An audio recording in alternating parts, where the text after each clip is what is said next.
भारत विकास परिषद मैत्री शाखा द्वारा संस्कार प्रकल्प के अंतर्गत गुरु वंदन छात्र अभिनंदन कार्यक्रम का आयोजन द GK विलियम्स कॉलेज में किया गया। इस अवसर पर कार्यक्रम संयोजक संजय धवन ने बच्चों को भारत विकास परिषद की कार्यप्रणाली और इसके तीनों प्रकल्पों संस्कार, सेवा और सहयोग के बारे में विस्तार से जानकारी दी। कार्यक्रम में विद्यालय के 16 मेधावी विद्यार्थियों को मेधावी सम्मान से नवाजा गया। साथ ही 2 शिक्षकों को गुरु वंदन के अंतर्गत सम्मानित कर उनकी शिक्षा के क्षेत्र में उत्कृष्ट सेवाओं की सराहना की गई।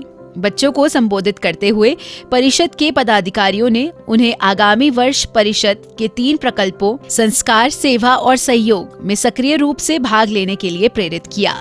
कार्यक्रम में उपस्थित परिषद के सम्मानित सदस्यों में सचिन गुप्ता, गौरव गुप्ता, कपिल गुप्ता और दीपक गुप्ता ने बच्चों को सम्मानित करते हुए उनके उज्जवल भविष्य की शुभकामनाएं दी। वक्ताओं ने कहा कि मेधावी छात्र देश और समाज की धरोहर है, जिन्हें उचित मार्गदर्शन और संस्कार देकर राष्ट्र विकास की मुख्य धारा से जोड़ना आवश्यक है।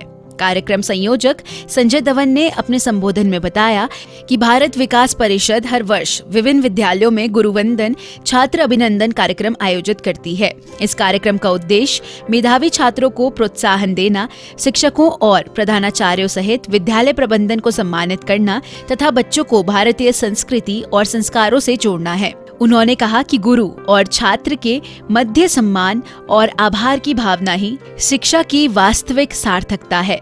उन्होंने आगे कहा कि परिषद का लक्ष्य बच्चों को केवल शैक्षिक रूप से उत्कृष्ट बनाना ही नहीं, बल्कि उनमें भारतीय संस्कृति, परंपरा और नैतिक मूल्यों के प्रति आस्था जागृत करना भी है। इस अवसर पर विद्यालय परिवार ने भी कार्यक्रम की सराहना करते हुए परिषद के इस प्रयास को बच्चों के सर्वांगीण विकास के लिए अत्यंत उपयोगी बताया। गंभीरता और उत्साह के बीच संपन्न हुए इस कार्यक्रम ने बच्चों और शिक्षकों दोनों के बीच एक नई ऊर्जा और सकारात्मकता का संचार किया।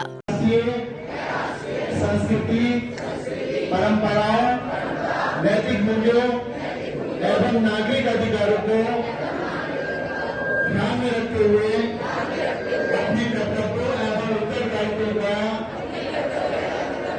निर्वहन करूंगा। मैं किसी भी प्रकार के मादक पदार्थों का सेवन नहीं करूंगा। इसके लिए दूसरों को भी प्रेरित नहीं करूंगा। हम मिलकर अपने विद्यालय को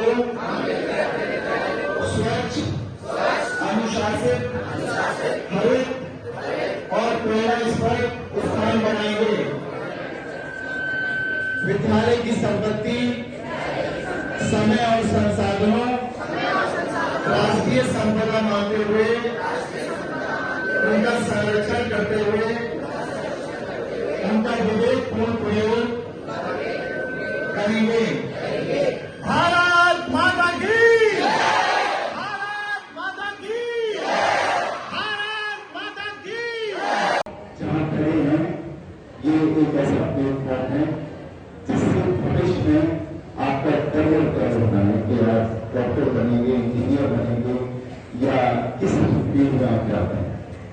सबसे पहले मैं आपको बताता हूँ कि भारत विकास परिषद क्या है। भारत विकास परिषद एकमात्र ऐसी संस्था है जो बिना किसी स्वार्थ के आपके बीच में आती है। हमें कोई प्रोडक्ट आपके बीच में नहीं देखना है, हमें सिर्फ आपको अप्रिशिएट करना है, आपके कामों को अप्रिशिएट करना है। और जब आप अच्छा काम करते हैं तो भारत विकास परिषद आपको सम्मानित करती है।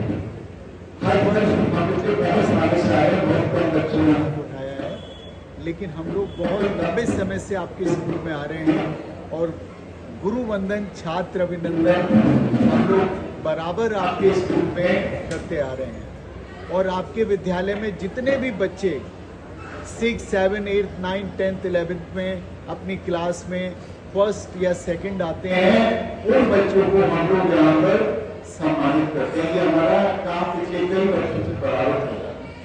लेकिन जो बच्चे टॉपर हैं ये तो सब लोग जानते हैं कि स्कूल में एक बच्चे को टॉप कराया, लेकिन हम उन बच्चों के लिए आए हैं जिन्होंने इस बार टॉप नहीं किया। हम उनको प्रेरणा देने आए हैं कि वो लोग भी अगली बार प्रयास करें और नेक्स्ट ईयर वो भी प्रयास करके इस लिस्ट में अपना नाम लिखवाएं और मेडल और सर्टिफिकेट हमारे सदस्यों से पाएं। दूसरी बात, देखिए हमारी जितनी भी पढ़ाई है उसका सिर्फ एक ही मकसद है, और वो मकसद है कि हमें अपने करियर में शिखर पे जाना है। अब शिखर पे जाने के लिए हमें क्या करना पड़ेगा? आप सब जानते हैं कि आने वाले समय में हमें कॉम्पिटिटिव पढ़ाई में आगे बढ़ना है। लेकिन ये कॉम्पिटिटिव पढ़ाई क्या होती है? ये कॉम्पिटिटिव पढ़ाई क्या होती है बताइए?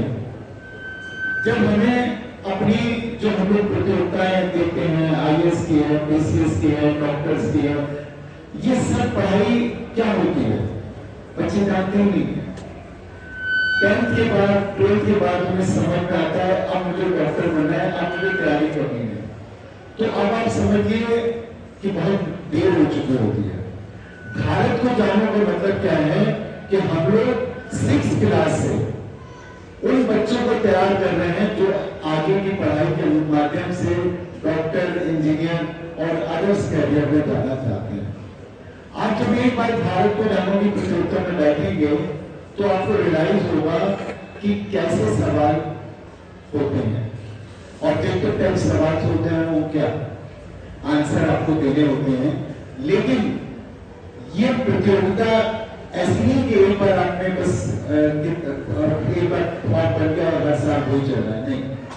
जितनी भी हमारे आए दिन राजनीति में, नेशनल लेवल पे, स्पोर्ट्स में, विज्ञान में अलग अलग तरीके की चीजें डेवलप होती हैं, उन सब के बारे में अपग्रेड आपको भारत जानो पुस्तक किताब में मिलता रहता है।